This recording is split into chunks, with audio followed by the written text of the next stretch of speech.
बहुत से लोग जब गुनाहों भरी जिंदगी गुजार चुके होते हैं तो उन्हें अल्लाह की तरफ वापस आना मुश्किल लगता है और शैतान उन्हें धोखा देता है। कभी कभी हम अपनी नादानी की वजह से उसके जाल में फंस जाते हैं। इब्तदा में वह हमें गुनाहों की तरफ रागीब करता है ताकि हम एक के बाद दूसरा गुनाह करते चले जाएं। जब कोई शख्स गुनाह करता है और उसे नदामत होती है तो यह एक अच्छी अलामत है, क्योंकि यह इस बात का सबूत है कि वह मानता है कि अल्लाह उसे उसके अमल का जवाब दे ठहराएगा। मगर फिर एक वक्त ऐसा आता है जब इंसान बार बार वही गुनाह करता है और रफ्ता रफ्ता उसे इस पर पछतावा महसूस होना भी खत्म हो जाता है। वह इसे मामूली समझने लगता है। यही वजह है कि जब कोई शख्स छोटे गुनाह मुसलसल करता है तो वह बड़े गुनाह में तब्दील हो जाते हैं। शैतान इंसान को इन गुनाहों में मुब्तला करके अल्लाह से दूर कर देता है, लेकिन अल्लाह की रहमत यह है कि वो हमें मुख्तलिफ तरीकों से याद दिलाता रहता है। कभी बीमारी के जरिए, कभी मुश्किल हालात के जरिए, कभी पैसों की कमी से और कभी दूसरों के साथ होने वाले मसाइल से। ये सब अल्लाह के तरीके हैं हमें जगाने के लिए, ताकि हम सोचे कि हमें अपनी जिंदगी बदलनी चाहिए। ये अल्लाह की रहमत है कि वह अपने बंदों को याद दिलाता है। लेकिन जब इंसान अल्लाह की तरफ पलटने की कोशिश करता है तो शैतान उसे वसवसे डालता है कि तुम बहुत बुरे हो, तुमने बहुत गुनाह किए हैं, अल्लाह तुम्हें माफ नहीं करेगा। वह हमें मायूस करने की कोशिश करता है। वह कहता है तुमने जिना किया, जुआ खेला, नशा किया, तुमसे बड़े बड़े गुनाह हुए हैं, तुम्हारे लिए कोई उम्मीद नहीं। लेकिन अल्लाह सूरज उमर में फरमाता है अल्लाह की रहमत से कभी मायूस ना हो, वह तुम्हारे सारे गुनाह माफ कर देगा। वह बहुत मेहरबान और बख्शने वाला है। ये अल्लाह की जानिब से हम सबके लिए पैगाम है कि जितना भी कोई शख्स भटक जाए वह वापस आ सकता है। जब बंदा अल्लाह की तरफ पलटता है तो शैतान को बहुत गुस्सा आता है, क्योंकि उसका मकसद यही था कि वह हमें अल्लाह से दूर करे और हमें अपनी इबादत पर मजबूर करे। जब हम तौबा करने लगते हैं तो शैतान मजीद वसवसे डालता है कि तुम्हारी तौबा कबूल नहीं होगी, अल्लाह तुम्हें माफ नहीं करेगा।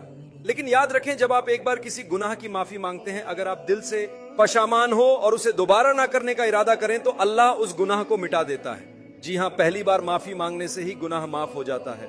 आदम अलैहिस्सलाम और हजरत हव्वा अलैहिस्सलाम ने जब उस दरख्त का फल खाया जिससे अल्लाह ने मना किया था, तो उन्होंने फौरन अल्लाह से दुआ किया, अल्लाह हमसे गलती हो गई, हमें माफ कर दे वरना हम नुकसान उठाएंगे।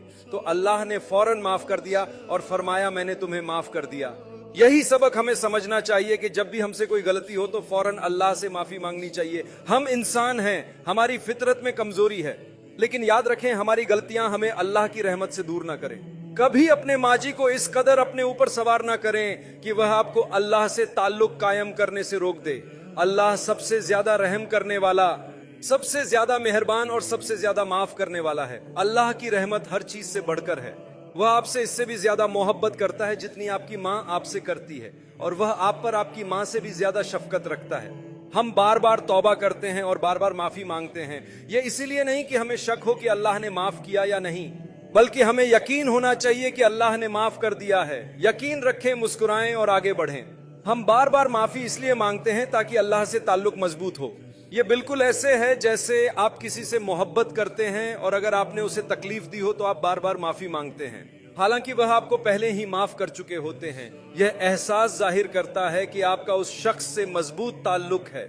इसी तरह जब हम अल्लाह से बार बार माफी मांगते हैं तो यह हमारे दिल की सच्चाई और पाशमानी को जाहिर करता है। कुछ गुनाह ऐसे होते हैं जिनका हमें इल्म भी नहीं होता, वह खुद ब खुद नेकामाल से माफ हो जाते हैं।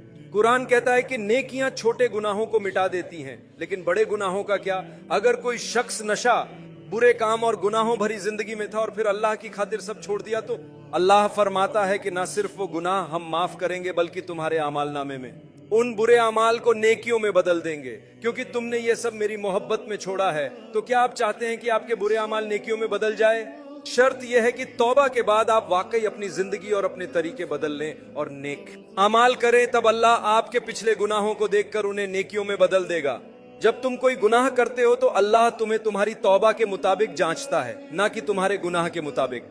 अगर तुमने सच्ची तौबा कर ली तो खुशखबरी है, और अगर नहीं की तो बुरी खबर है। इसलिए अल्लाह से मगफिरत मांगो और बार बार मांगो और उसकी रहमत से उम्मीद रखो। तुम इंसान हो, अपने ऊपर ज्यादा सख्ती ना करो। कभी ये ना सोचो कि अल्लाह रहम नहीं करेगा, क्योंकि ये सोचना खुद असल गुनाह से भी बड़ा गुनाह है। जब तुमने कोई गुनाह किया, चाहे वह जिना हो, नशा आवर चीजों का इस्तेमाल हो या कोई और नाफरमानी, तो यह एक ऐसा गुनाह था जो तुमने अल्लाह के हुक्म के खिलाफ किया, हालांकि तुम जानते थे कि अल्लाह कौन है। लेकिन अगर अब तुम अल्लाह की रहमत पर शक कर रहे हो तो इसका मतलब है कि तुम अल्लाह पर ही शक कर रहे हो। तुम ये जान ही नहीं रहे कि तुम किससे बात कर रहे हो, और अपने रब की अजमत को समझ नहीं रहे जिसने तुम्हें पैदा किया, तुमसे मोहब्बत करता है और तुम्हारे लिए भलाई चाहता है। अल्लाह फरमाता है कि वह तुमको माफ करना चाहता है। यही वजह है कि उसने इंसान को जमीन पर भेजा। एक तरफ फरिश्ते हैं जो कभी गुनाह नहीं करते क्योंकि उनमें गुनाह करने की सलाहियत ही नहीं, और दूसरी तरफ शैतान है जो गुनाह करने के बाद माफी नहीं मांगता बल्कि सरकशी करता है। एक तरफ शैतान है, दूसरी तरफ फरिश्ते, और हम इंसान उनके दरमियान हैं। हम इंसानी कमजोरी की वजह से गुनाह करते हैं, लेकिन हम अल्लाह की तरफ पलट आते हैं। हम कितनी ही बार अल्लाह की तरफ पलट सकते हैं? हर दिन हमसे किसी भी वक्त गुनाह हो सकता है। शैतान हमें बहकाने की कोशिश कर सकता है, लेकिन असल खूबसूरती यह है कि अगर कोई 70 साल तक शैतान की पैरवी करता रहे और फिर एक दिन नदामत के साथ आंसू बहाकर तौबा करे तो उसके 70 साल के गुनाह मिटा दिए जाते हैं। तो चाहे तुमने कुछ भी किया हो और जितनी देर तक तुम अल्लाह से दूर रहकर जिंदगी गुजारते रहे हो, एक सच्ची तौबा तुम्हें सीधे रास्ते पर वापस ले आती है और तुम्हारा अल्लाह के साथ एक खूबसूरत ताल्लुक बन जाता है। अल्लाह आपको आपकी तौबा की बुनियाद पर परखता है, आपके गुनाह की बुनियाद पर नहीं, लेकिन इंसान आपको आपके गुनाह की बुनियाद पर परखता है। यही वजह है कि लोग अक्सर हमें कमतर समझते हैं और हमारे माजी की गलतियों को याद करते हैं। वह यह समझते हैं कि हमने अपनी जिंदगी बेहतर नहीं बनाई और हमें मुनाफिक समझते हैं। बदकिस्मती से ये एक ऐसी हकीकत है जिसका हमें सामना करना पड़ सकता है। लेकिन याद रखो, अल्लाह के साथ आपका रिश्ता मुनफरिद और खास है। यही ताल्लुक हमें इन तानों के बावजूद अल्लाह से मजीद माफी मांगने पर आमादा करता है। हमें अपने गुनाहों का एतराफ किसी इंसान के सामने करने की जरूरत नहीं। याद रखो, जब हम इंसानों के सामने अपने गुनाहों का एतराफ करते हैं तो वह हमें कभी हकीकत में माफ नहीं करते। सिर्फ अल्लाह ही है जो सच्चे दिल से माफ करता है। जो लोग गुनाहों से भरी जिंदगी गुजारने के बाद अल्लाह की तरफ लौटते हैं, वह एक शानदार तब्दीली के साथ वापस आते हैं और अल्लाह के साथ इनका ताल्लुक पहले से ज्यादा मजबूत हो जाता है। लेकिन वो लोग जो हमेशा मुसलमान रहे या हमेशा इबादत में रहे, वो कभी कभी नहीं जान पाते कि तौबा के इन लम्हों की कितनी कदर है जब आप अल्लाह की तरफ रुजू करते हैं और खुद को बिल्कुल पाक महसूस करते हैं। जब आप अल्लाह के सामने रोकर दुआ करते हैं तो आपको अच्छा क्यों लगता है? क्योंकि आपके गुनाह आपके आंसुओं के जरिए धुल जाते हैं। इसीलिए हदीस में आया है कि जो शख्स तन्हाई में अल्लाह को याद करता है और उसकी आंखों में आंसू भर आते हैं, वह कयामत के दिन अल्लाह के साए रहमत में होगा। आंख से आंसू बहना तो दूर की बात है, अगर सिर्फ आंख भर आए और आंसू ना बहे तो भी ये काफी है।